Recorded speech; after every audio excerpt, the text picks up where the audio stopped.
একটা ভাওতাবাজি জামাত ইসলামের। কোরআন একটি ভাওতাবাজি কিতাব। একজন পৌর মেয়র নিশ্চয়ই তিনি জ্ঞানী ব্যক্তি না থাকলে আজব কাজব মেয়র হয়নি।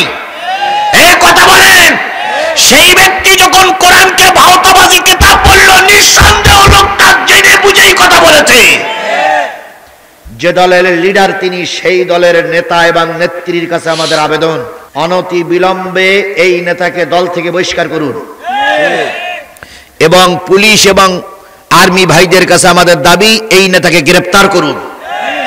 যদি আপনারা দল থেকে বহিষ্কার না করেন আর যদি সেনাবাহিনী পুলিশকে গ্রেফতার না করে, তাহলে ধরেই নেব। শোনেন, তাহলে ধরেই নেব উনি যে দলের নেতা পরিচয় দিয়ে কথা বলেছেন ওই দল এই কথার পরে সমর্থন করে। কথা বলেন, কথা বলেন, কথা বলেন। আর সমর্থন করে আগামীতে যদি আপনারা আমাদের কাছে ভোট দিতে আসেন, দয়া করে কোরআন বিরোধীদের ভোট আমরা দেব না, দেব না, দেব না।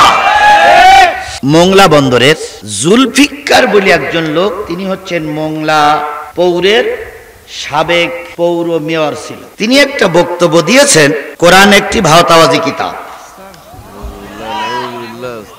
এই কোরআন নাকি কি কিতাব? ভাওতাবাজি কিতাব। স্পষ্ট করে বলেন এই কোরআন কি কিতাব? বলেছে হলো মোংলার সাবেক মেয়র, নাম হলো জুলফিকার। তিনি বলেছেন এই কোরআন একটা কি কিতাব? ভাওতাবাজি কিতাব। এই কথা বলার পরে সেখানের মুসলমান কি চুপ করে বসে থাকবে? এই কথা বলেন, সেখানকার মুসলমানকে চুপ করে বসে থাকবে? সেখানের মুসলমানরা তার বিরুদ্ধে মিছিল করেছে, তার বিরুদ্ধে ঝাড়ু মিছিল হয়েছে। জনগণ খেপে গেছে, সে যে দলের লিডার হোক খেপে গেছে। কথা বলেন ঠিক না বেঠিক? খেপে যাওয়ার পরে উনি আবার পরে নাকি বলতেছে কথাটা বলা আমার ঠিক হয়নি। বলুন তো, কোরআন একটা ভাওতাবাজি কিতাব, এই কথাটা যিনি বলেছিলেন তিনি কি পাগল অবস্থায় বলেছিলেন? কখনো নয়। একজন পৌর মেয়র নিশ্চয়ই তিনি জ্ঞানী ব্যক্তি না থাকলে আজব কাজব মেয়র হয়নি। এই কথা বলেন, সেই ব্যক্তি যখন কোরআনকে ভাওতাবাজি কিতাব বলল, নিঃসন্দেহ লোকটা জেনে বুঝেই কথা বলেছে। যে দলের লিডার তিনি সেই দলের নেতা এবং নেত্রীর কাছে আমাদের আবেদন, অনতি বিলম্বে এই নেতাকে দল থেকে বহিষ্কার করুন। এবং পুলিশ এবং আর্মি ভাইদের কাছে আমাদের দাবি, এই নেতাকে গ্রেফতার করুন। যদি আপনারা দল থেকে বহিষ্কার না করেন আর যদি সেনাবাহিনী পুলিশকে গ্রেফতার না করে, তাহলে ধরেই নেব। শোনেন, তাহলে ধরেই নেব উনি যে দলের নেতা পরিচয় দিয়ে কথা বলেছেন ওই দল এই কথার পরে সমর্থন করে। কথা বলেন, কথা বলেন, কথা বলেন। আর সমর্থন করে আগামীতে যদি আপনারা আমাদের কাছে ভোট দিতে আসেন, দয়া করে কোরআন বিরোধীদের ভোট আমরা দেব না, দেব না, দেব না। প্রয়োজনে 50 বছর ইউনুস থাকুক।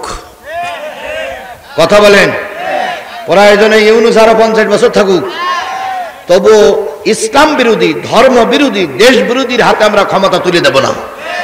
এই কথার সঙ্গে আপনারা কারা কারা একমত? 2 হাত তুলে আল্লাহরে দেখাই দেন তো।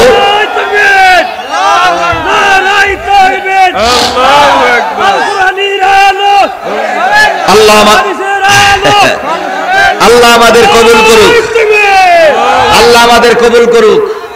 ওনারা বলেছিল 41 সাল পর্যন্ত থাকবো, আর এখন যারা ক্ষমতায় যাওয়ার নিয়ত করতেছে তারা বলতেছে এই পিরিয়ডে আমরা যাব, তার পিরিয়ডে আমরা যাব, তারপরে আমরা যাব। আপনারা সব সময় যান কিন্তু চাঁদাবাজি বন্ধ করেন। আপনারা সব সময় যান কিন্তু লুটতরাজ বন্ধ করেন।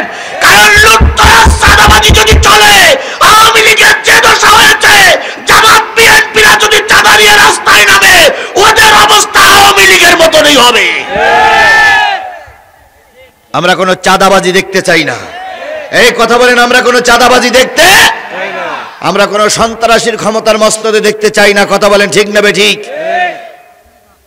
সেদিন এক নেতা বলেছে ওরা তো মাহফিলের অনুমতি দেই না, আর আমরা যদি ক্ষমতায় যাই মাহফিলের করতেই দেব না। তামির হামজা তার উত্তর দিয়েছে যে ভাই বড্ড আগে বলা হয়ে গেল, একটু পরে বললি ভালো ছিল। অন্তত ক্ষমতায় যাই তাই বলা দরকার ছিল, তার আগে বললি জনগণ তো বুঝে ফেলবে, তাহলে ভোটই দেবে না। আল্লাহ আমার এই জাতিকে কোরআনের জন্য, ইসলামের জন্য কবুল করুক। দোয়া করব কি করে? যেখানে আমি শুনেছি যেখানে ফেরাউন থাকে সেখানেই মুসা থাকে, তাহলে যেই গ্রামে 2 ফেরাউন ছিল সেই গ্রামে তো মুসার উত্তরসূরিরা থাকবে, কিন্তু সে মুসার উত্তরসূরিরা আসেনি, তার মানে ফেরাউনের সঙ্গে থেকে থেকে ওরাও ফেরাউন হয়ে গেছে। সরকার শয়তান ধরার জন্য শয়তান খুঁজতেছে, শয়তান এর নামই হইল শয়তান।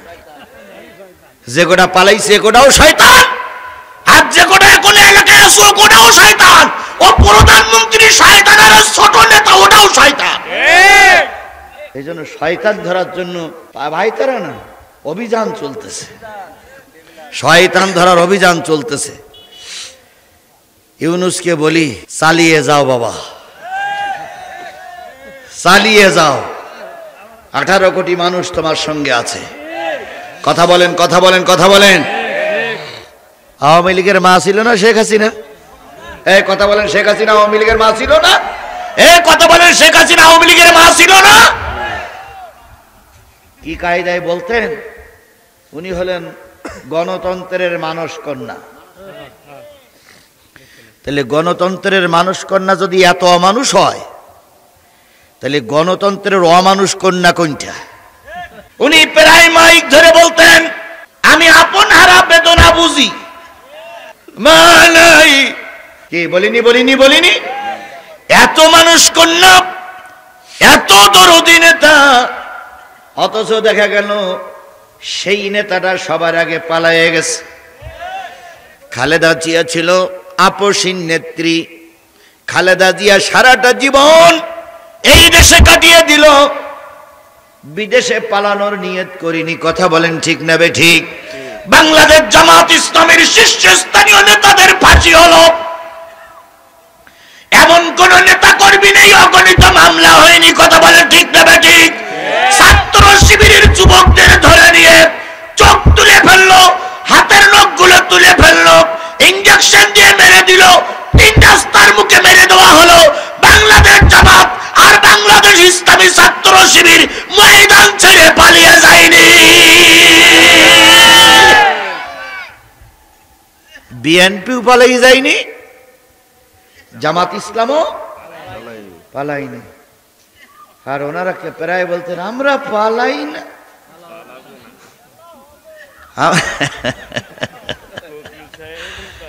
আমরা পালানো জাত নই, মুক্তিযুদ্ধের পক্ষের শক্তি আমরা। তাই এতই আপনারা মুক্তিযুদ্ধের পক্ষের শক্তি, তা পালাই গেলেন কেন?